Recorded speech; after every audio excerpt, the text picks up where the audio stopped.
नमस्कार दोस्तों, मैं आपका दोस्त गगन कौशिक आपका हमारे ज्योतिष आयुर्वेद चैनल में स्वागत करता हूं। आज फिर हम आपके सामने एक नया विषय लेकर उपस्थित हुए हैं। आज का जो हमारा विषय है वो है जन्म कुंडली के अष्टम भाव में नवग्रहों का क्या फल है, क्या दोष है। तो दोस्तों, आज हम सबसे पहले बात करते हैं सूर्य की। यदि सूर्य देव जन्म कुंडली के अष्टम भाव में आकर बैठ जाए, अष्टम भाव किस चीज का भाव है? आयु का। यदि सूर्य देव जन्म कुंडली के अष्टम भाव में आकर बैठ जाए तो ऐसे जातक को कभी भी धन की कमी नहीं होती। यदि सूर्य देव उच्च के हो और अपनी सौर राशि में विराजमान हो तो ऐसा व्यक्ति हमेशा धनवान रहता है। ऐसा व्यक्ति आत्मविश्वास वाला होता है। अगर सूर्य देव अष्टम भाव में आकर नीच के हो जाते हैं तो उसे आयु की चिंता बनी रहती है। ऐसे जातक को अपनी आयु से संबंधित चिंता बनी रहती है, चिंता बनी रहती है। ऐसा व्यक्ति हर समय टेंशन में रहता है।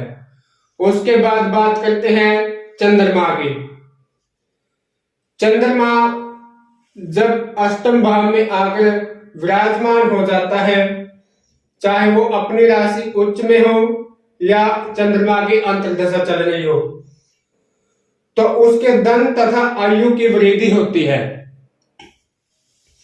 चंद्रमा जब अष्टम भाव में आकर बैठता है तो यहां पर आकर धन में और आयु में वृद्धि करता है। अगर उसके विपरीत है तो विपरीत कार्य की वृद्धि करता है। चंद्रमा मन का कारक है। ऐसा जातक का मन है बहुत ही साफ होता है। उसके बाद बात करते हैं मंगल की। जिस पुरुष की कुंडली के अंदर मंगल देव अष्टम भाव में आकर स्थित हो जाते हैं तो उसको भाई तथा धन का सुख इस लोक में कदापि प्राप्त नहीं होता। यानी इस सुख में लोक में उसको भाई का और धन का सुख नहीं मिलता। ऐसे जातक के साथ हमेशा अशुभ ही अशुभ होता है, अमंगल ही अमंगल होता है। ऐसे जातक को आयु की चिंता बनी रहती है। ऐसे जातक को पित्त से संबंधित रोग हो जाते हैं। बात करते हैं बुध की। बुध ग्रह अगर अष्टम भाव में आकर बैठ जाता है तो ऐसा जातक नपुंसक होता है। अगर बुध की अंतर्दशा चल रही हो या सर्वशक्ति में हो या कोई भी सूक्ष्म दशा भी चल रही हो तो उसको अनेक प्रकार का सुख प्राप्त होकर करवाता है बुध। उसके बाद अगर बुध अष्टम भाव में हो तो ऐसे जातक की अपनी बहनों के साथ कभी भी नहीं बनेगी। ऐसा जातक थोड़ा मंद बुद्धि हो सकता है। बात करते हैं गुरु महाराज की। जिस पुरुष की कुंडली में अष्टम भाव में गुरु विराजमान हो, ऐसा जातक रावण की तरह राज्य करता है। ऐसे जातक के ऊपर अपने गुरु की सदैव कृपा रहती है और ऐसा जातक इस लोक में सुखदायी होता है और फलदायी होता है। यह ऐसा जातक गुणवान होता है, ज्ञानवान होता है। उसके बाद बात करते हैं शुक्र की। शुक्र जिस पुरुष की कुंडली में या जिस जातक की कुंडली में जन्म कुंडली के अंदर अष्टम भाव में शुक्र हो तो ऐसे जातक की जो आयु है वो बहुत कम होती है। यदि शुक्र देवता अपनी राशि उच्च के हो या अपनी राशि में सौर राशि में विराजमान हो या शुक्र ग्रह की अंतर्दशा चल रही हो तो ऐसे जातक को धन का अभाव नहीं होता। लेकिन ऐसे जातक को आयु से संबंधित चिंता बनी रहती है। उसके बाद बात करते हैं शनिदेव की। सूर्य के पुत्र हैं शनिदेव।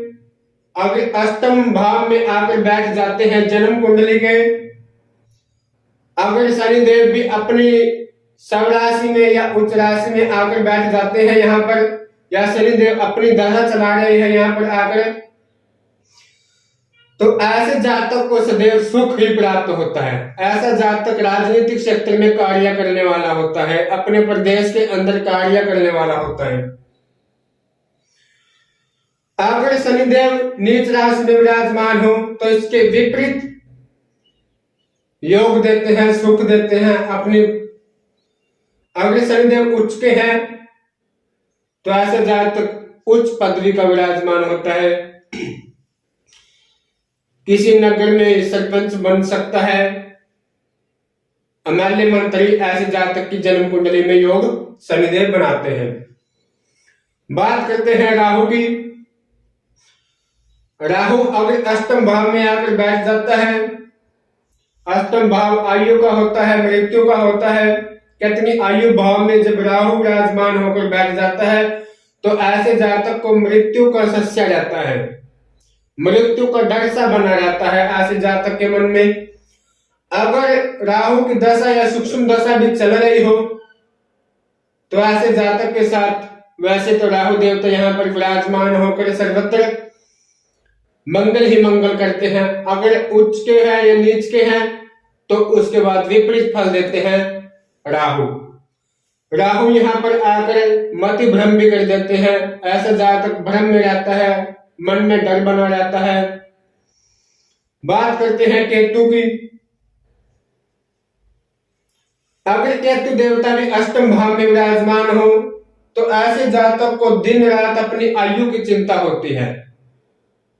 उसको स्वप्न में अपना शरीर मृतक के समान लगता है, कभी कभी उसको बुरे सपने आते हैं कि तू मर गया है, ये कर गया, तो दिन रात अपनी आयु की चिंता में बना रहता है। ऐसे जातक का जो है दिन रात अपनी टेंशन में बना रहता है और वह इस लोक में उसको कभी भी धन का सुख नहीं मिलता। ऐसा जातक हमेशा चिंता में ही अपना जीवन व्यतीत कर देता है। तो नमस्कार दोस्तों, आपको हमारा वीडियो कैसा लगा कमेंट करके जरूर बतलाइए। अगर आप जन्म कुंडली का विश्लेषण करवाना चाहते हैं तो हमारे दिए गए व्हाट्सएप नंबर पर मैसेज कर सकते हैं। आपका बहुत बहुत धन्यवाद। जय सिया राम।